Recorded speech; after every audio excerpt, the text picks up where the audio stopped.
It was Christmas Eve in New York City. Rockefeller Center glowed with warm golden lights, music floated gently through the air, and families gathered around the enormous tree as ice skaters laughed below. Children waved small candy canes, parents took pictures, and the city felt alive with hope and celebration. But away from the laughter, sitting alone on a bench near the skating rink, was Emily Carter. Her hands wrapped around a cup of hot chocolate that had already gone cold, her eyes distant, as if she were present and absent at the same time. Emily was known across the country. At 36, she was one of the most successful financial executives in Manhattan. Her face appeared in magazines, television interviews, and digital screens announcing record profits and fearless leadership. People admired her strength, her control, her certainty. Yet no one ever saw nights like this. No one saw the silence she carried. No one saw the weight in her chest every Christmas Eve. Because every year, without fail, Emily came to this exact place. Same date, same hour, same emptiness. It was her private ritual, a moment she never shared, a pain she never spoke aloud. 15 years earlier, this time of year had taken something from her, something she never truly understood, something she was told to forget but never could.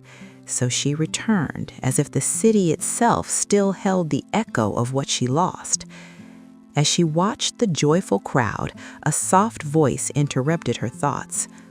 "Ma'am?" Emily turned slowly. Standing in front of her was a little girl around 8 years old. She had light brown hair tucked under a red knit hat, big expressive eyes, and a small metal paint box clasped gently in her hands. There was something observant in her gaze, something deeper than a normal child's curiosity. "I'm sorry to bother you," the girl said shyly, "but you look just like the woman in my dad's painting." Emily's heart skipped. "A painting?" she asked, trying to stay calm, although her voice trembled slightly. The girl nodded and pointed toward the opposite side of the plaza, where a man stood beside a simple art stand. He had slightly graying hair, a worn winter jacket, and strong hands stained with dried color. He was laughing with a couple looking at his work. But then his eyes shifted. He saw Emily, and everything changed in a single second. He froze. She did too. The noise of the city faded. The music felt distant. It was like the world stopped just to force them to face each other again after so many years. Emily whispered without meaning to, "Daniel." The man took a hesitant step forward, disbelief written across his face. "Emily!" The little girl looked between them, sensing something powerful even without understanding it. At that exact moment, church bells echoed from somewhere in the city, marking the hour. Each ring felt like a reminder of every year that had separated them. 15 years of silence, 15 years of questions without answers, 15 years of wounds never healed. Daniel Hayes had once been everything to Emily, a passionate, humble, talented artist with dreams bigger than his wallet. Emily, meanwhile, came from an influential family that valued power above feelings. They had fallen deeply in love, believed in a future together, believed life would make room for them, until she became pregnant and everything collapsed under control, pressure, and fear. Emily was taken to a private clinic surrounded by lawyers, medical staff, and decisions made without her voice. When she woke up, they told her the baby hadn't survived. They insisted it was complicated, necessary, something she needed to accept. There were no explanations, only silence and pain. For years, she lived with that emptiness. She buried herself in work. She built power. She tried to outrun grief. But every Christmas Eve, she felt it again, the sense of something unfinished, something stolen. Now, right in front of her stood the man she once loved, with a little girl by his side, a little girl with eyes full of life, a little girl who shouldn't exist if the story she was told had ever been true.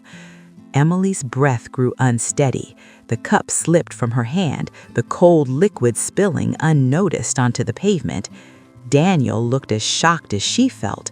Neither spoke. There were too many emotions crashing at once: confusion, fear, longing, pain. Emily couldn't stay. She wasn't ready. Without another word, she turned and began walking through the crowd. Not running, not dramatic, just quietly retreating from the truth standing right in front of her. The little girl squeezed Daniel's hand. "Dad, why did she look so scared?" Daniel swallowed hard, still staring where Emily disappeared. "Because sometimes the past returns when your heart isn't ready for it." And while New York continued celebrating Christmas, Emily walked alone through the city lights, knowing deep inside that nothing would ever be the same after this night. The days that followed were anything but normal for Emily. She still went to work, still walked into skyscraper boardrooms in Manhattan, still signed contracts and answered emails, but none of it felt real anymore. Her body was present, but her mind was trapped in that Christmas night, in the little girl's eyes, in Daniel's shocked expression, in the possibility that everything she believed for 15 years might have been a carefully crafted lie. That same night, sitting alone in her luxurious apartment overlooking the lights of Midtown, Emily understood something clearly for the first time. She could not keep living without knowing the truth. She'd accepted what they told her when she was 20 because she was scared, controlled, sedated, and powerless. But she was not that girl anymore. She wasn't fragile. She wasn't silent. With trembling hands, she called a private investigator she trusted from previous corporate work. Her voice sounded steady, even though inside she was shaking. She asked for medical records from the past, The days that followed were anything but normal for Emily. She still went to work, still walked into skyscraper boardrooms in Manhattan, still signed contracts and answered emails, but none of it felt real anymore. Her body was present, but her mind was trapped in that Christmas night, in the little girl's eyes, in Daniel's shocked expression, in the possibility that everything she believed for 15 years might have been a carefully crafted lie.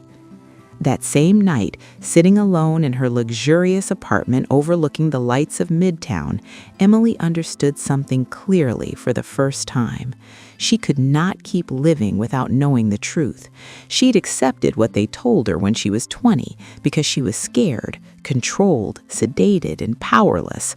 But she was not that girl anymore. She wasn't fragile. She wasn't silent. With trembling hands, she called a private investigator she trusted from previous corporate work. Her voice sounded steady, even though inside she was shaking.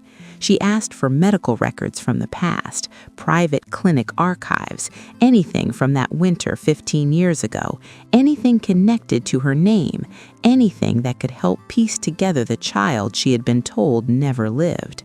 The investigator promised confidentiality. She ended the call with a mix of fear and courage burning in her chest. While waiting for answers, Emily found herself returning to Rockefeller Center every evening after work, not to skate, not to celebrate, just to watch. From a distance, hidden among the crowd, she saw Daniel setting up his art stand each night. She saw the way he smiled kindly at strangers, the patience in his hands, the quiet dignity of someone who kept going when life didn't make it easy. And she saw the little girl, the girl who looked so full of life, so confident, so naturally bright, as if the world around her simply responded to her presence. She helped her father carefully place the paintings, wrapped artwork with careful hands, and laughed at little things. Every gesture, every glance, every spark of emotion struck something deep inside Emily. She felt connected to that child without knowing why, or maybe because deep down she already knew. Each night the feeling grew stronger. The timing fit. The girl's age matched too perfectly. The resemblance, that spark, the invisible thread pulling at Emily's heart wasn't coincidence anymore. It was truth fighting to surface. Then, one evening, the investigator called. His voice was different, more serious, almost heavy. "Emily, there's something you need to hear." He explained that he had accessed records from a private hospital, files that should have been straightforward, but they weren't. Several entries appeared altered. Original documentation showed a successful birth. Later versions changed the result to medical complication and loss. Signatures from powerful lawyers appeared where they shouldn't have. Family names she knew too well were present in confidential files, controlling decisions they had no right to control. Emily felt her world collapse while still standing in her living room. She sank into the couch, breath shaking. It was worse than pain. It was betrayal. She hadn't just lost a child. They had taken her away. They had stolen motherhood from her. They had forced her to mourn something that was never gone. She cried like she hadn't cried in years. Not quiet, not dignified tears, but raw ones from the soul. But when the tears finally slowed, something changed inside her. Strength she thought she'd lost rose again. Not the strength of a business leader, the strength of a mother. She needed to see Daniel. She needed to face the truth. The investigator helped her locate his home, a simple neighborhood in Brooklyn, streets filled with real life, kids playing, neighbors talking, lights from small apartments, warmth that money cannot buy. Emily walked up the stairs of an old building with a heart beating fast but steady. She stood for a moment in front of his door, then finally knocked. When Daniel opened it, the world seemed to pause again. It wasn't anger she saw first. It was pain, deep, unresolved pain that had lived with him for years, pain mixed with shock, questions and memories that never left. Emily took a breath and spoke before fear silenced her. "I didn't know," she whispered. "I didn't know anything." Daniel's jaw tightened. "Didn't know what, Emily?" he asked quietly, wounded, confused. "What exactly didn't you know?" Before she could answer, a small sound came from inside the apartment. Fast footsteps, something falling. The door opened wider. The little girl stood there now, not smiling, not carefree, just staring at Emily with wide, stunned eyes, as if the world around her simply revealed something terrifying and impossible at the same time. Her breathing quickened, her hands tightened around her little paint box. Emotional shock washed over her young face. She looked at her father, then back at Emily. And in that fragile, trembling voice that carried too much weight for someone so young, she said, "You're the woman from the painting, aren't you?" And in that hallway, under that simple apartment light, the past and present finally collided, and none of them knew how much their lives were about to change. The little girl didn't blink. Her wide brown eyes stayed locked on Emily, filling with confusion, fear, and something deeper. Something like recognition. Her breathing grew faster, her chest rising and falling too quickly for comfort. Daniel stepped forward instantly, his voice soft but urgent. "Lily, sweetheart, go back inside, please." But it was already too late. Whatever truth her heart had sensed had shaken her too deeply. Her small hands trembled, her face lost color, and she swayed on her feet. Emily felt a cold shock shoot through her body. What's happening to her? Daniel caught his daughter just in time before she collapsed. "She has a heart condition," he said with his voice breaking, trying to hold himself together. "Strong emotional stress can trigger episodes." Everything turned into panic. Emily immediately called emergency services with shaking hands, while Daniel held Lily, whispering desperately to her, telling her to breathe, telling her he was right there. The hallway filled with fear and helplessness, while the seconds dragged like hours. The ambulance finally arrived. Sirens, quick instructions, oxygen, monitors, everything moved quickly. Emily and Daniel rode with her, sitting silently, hearts in their throats. For once, Power, past, anger, and pride meant nothing. Only Lily mattered. The hospital was cold and bright. Daniel paced back and forth, running a trembling hand through his hair again and again, unable to sit still. Emily sat, but every part of her soul felt like it was shaking apart. Guilt pressed on her chest like a weight she couldn't lift. She couldn't stop thinking, if I hadn't come, if I hadn't opened this door to pain, maybe she wouldn't be in this bed right now. After what felt like a lifetime, a doctor finally appeared. "She's stable now," she said gently. "It was a strong episode, but she responded to treatment. We'll keep her under observation. She needs emotional calm, reassurance, and no more secrets. Children feel what adults try to hide." Daniel covered his face with his hands and cried silently. Emily didn't hide her tears. They didn't fall like controlled sadness. They broke free like something that had been contained far too long. Then the doctor added something unexpected. "She asked to see both of you, her father and the woman who was with him." Emily froze. Her heart felt both fragile and hopeful. She didn't feel worthy, but she couldn't walk away. They walked into the hospital room together. Lily lay on the bed, pale but awake, small against the white sheets. When Daniel stepped forward, she gave him a weak, loving smile. Then slowly, she turned her head toward Emily.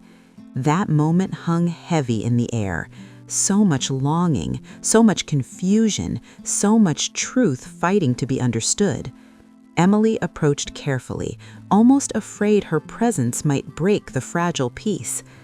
"I am so sorry," Emily whispered, voice trembling. "I never meant to scare you. I never meant to hurt you." Lily swallowed softly. "I just want to know what's real," she said with a tired but brave honesty. "I don't want to be afraid of things nobody explains." Daniel's jaw tightened. Years of grief, anger, and unanswered questions flickered across his face.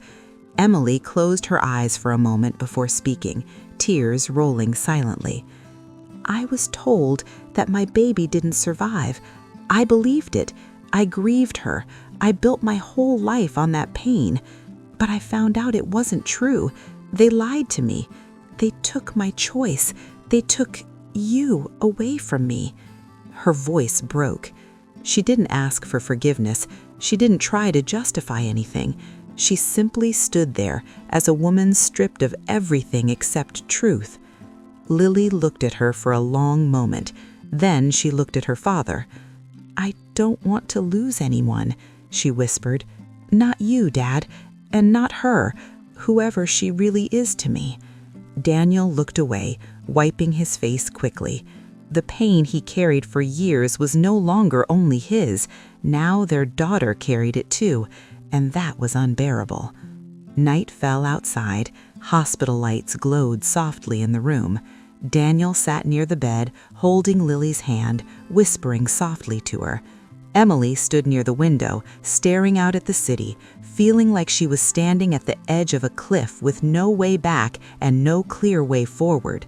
Because now, the truth wasn't just painful, it was alive, and it demanded decisions that would change all of their lives forever. Time passed slowly in the hospital, as if the world outside kept moving, but their lives had paused inside that small room. The doctors monitored Lily carefully. Machines hummed softly, nurses came and went, and the city lights flickered beyond the window. But inside that quiet space, something even more delicate than her heart was beginning to mend, the truth itself.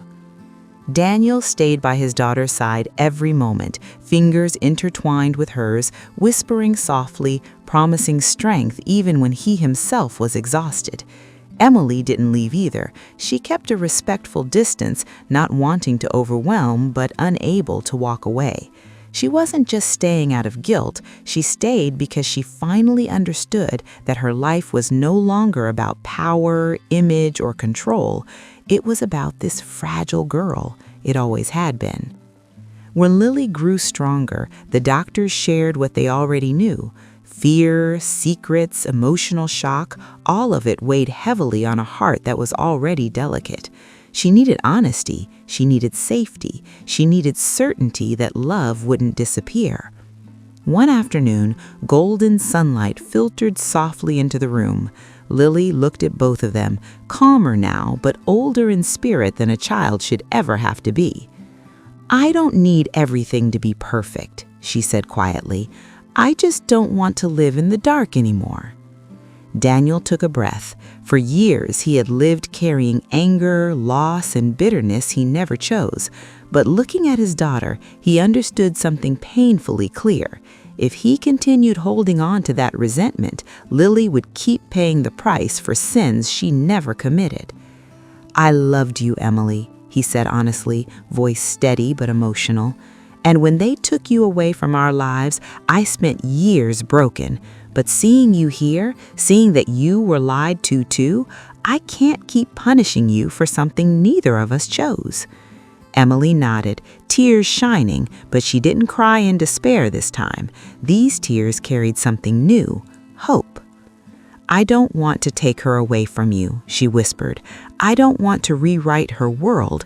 I just want the chance to be part of it, if she wants me there, not as someone who claims a right, but as someone who will earn a place." They both turned to Lily. Children, sometimes, love with a clarity adults forget. She looked at them with a tired but warm little smile. "Then don't leave," she said softly. "Both of you, just stay." And they did. Not perfectly, not magically healed, but they stayed. What followed wasn't an instant miracle. It was a process. Court documents, lawyers, confronting powerful people who had built a lie to protect a reputation at the cost of a life. Emily faced them all. She lost privileges. She lost influence. She walked away from power she once believed defined her. And strangely, she grew stronger because this time she wasn't fighting for prestige. She was fighting for love. Daniel watched her change, watched her show up, watched her apologize not with speeches but with presence. Slowly, brick by brick, trust began forming where only wounds had existed. Months later, life found a different rhythm. Lily's medical condition stabilized, her heart stronger not just because of treatment, but because the fear and secrecy that once strangled her spirit were finally gone. She had 2 people by her side now, not perfect parents, but real ones, human ones, present ones. And then came Christmas again. New York glowed with the same lights, the same music, the same joyful celebration, but this time their story was different. At Rockefeller Center, the giant tree shone bright, people laughed, skaters glided beneath the night sky. On a nearby bench, the same one where everything had begun, Lily sat happily between Daniel and Emily. She leaned against her father. She held Emily's hand, peacefully, naturally, as if that was where she had always belonged. They didn't erase the past. They honored it, even with its scars. But now there was something stronger than loss, a future. Because sometimes life doesn't give back what was taken. It gives the chance to rebuild with courage. Now I ask you who are listening to this story, do you believe the truth, even when painful, can heal more than silence ever could? Do you believe second chances are possible when they are built with honesty, responsibility, and love? Tell me in the comments what you feel about this journey. And if stories like this touch your heart, follow the channel so we can continue sharing powerful emotional stories together.